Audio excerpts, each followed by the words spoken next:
नमस्कार, आप देख रहे हैं आर हिंदुस्तान न्यूज। आनंद सक्सेना के साथ मानिकपुर चित्रकूट से संवाददाता छोटेलाल की खबर। श्री लैना बाबा सरकार की विशेष अनुकंपा से महाकुंभ के उपलक्ष्य में श्री परमानंदेश्वर परमधाम महादेव मंदिर तहसील परिसर करबी में चल रही 9 दिवसीय श्री शिव महापुराण कथा में राजस्थान के अलवर से पधारे श्री शिव महापुराण कथा के राष्ट्रीय कथावाचक राष्ट्रीय संत स्वामी कमलदास जी बापू ने आज छठवें दिन श्री शिव पार्वती विवाह की कथा विस्तार से सुनाई तथा शिव पार्वती की भव्य झांकी दिखाई। उन्होंने कहा कि वैसे तो शिव पार्वती विवाह के अनेक कारण हैं, लेकिन प्रमुख कारण है तारकासुर दैत्य का शिव पुत्र कार्तिकेय द्वारा वध, क्योंकि तारकासुर ने ब्रह्मा जी की कठोर तपस्या किया और शिव पुत्र कार्तिकेय द्वारा वध किए जाने का वरदान मांगा था। उन्होंने कहा कि एक बार समुद्री तूफान के बाद हजारों लाखों मछलियां किनारे पर रेत पर तड़प तड़प कर मर रही थीं। इस भयानक स्थिति को देखकर पास के रहने वाले एक 10 वर्ष के संवेदनशील बालक से अर्थात जो दूसरे का दुख समझता है वह एवं महसूस करता है, उसे रहा नहीं गया और वह एक एक करके मछली उठाकर समुद्र में वापस फेंकने लगा। ये देखकर उसकी माँ बोली, बेटा लाखों की संख्या में है, तू कितनों की जान बचाएगा। ये सुनकर बच्चे ने अपनी कर्म करने की गति को और बढ़ा दिया। फिर माँ बोली, बेटा रहने दो, कोई फर्क नहीं पड़ता।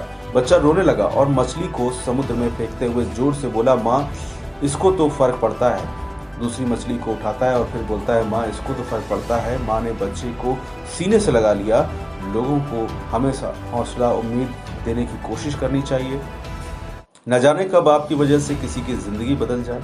ये नेक कर्म आपके प्रारब्ध में संचित होंगे और यही अगले जन्मों के लिए आपके भाग्य का निर्माण करेंगे। काम छोटा हो या बड़ा हो, इससे फर्क नहीं पड़ता।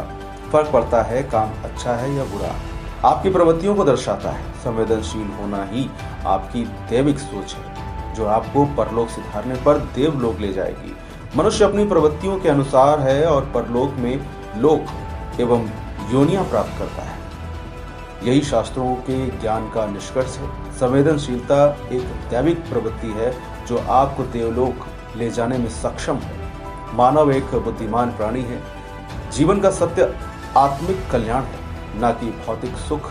सच्चे संतों की वाणी से अमृत बरसता है। आवश्यकता है उसे आचरण में उतारने की। शरीर परमात्मा का दिया हुआ उपहार है। चाहो तो इसे विभूतियां, अच्छाइयां, पुण्य इत्यादि अर्जित कर लो, चाहे घोरतम दुर्गति, बुराइयां, पाप इत्यादि। परोपकारी बनो एवं प्रभु का सानिध्य प्राप्त करो।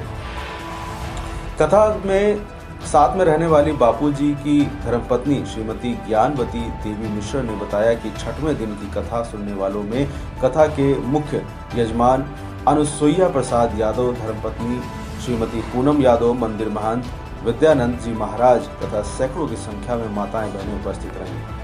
फिलहाल अब सुरक्षित रहिए, जुड़े रहिए आर हिंदुस्तान से। नमस्कार।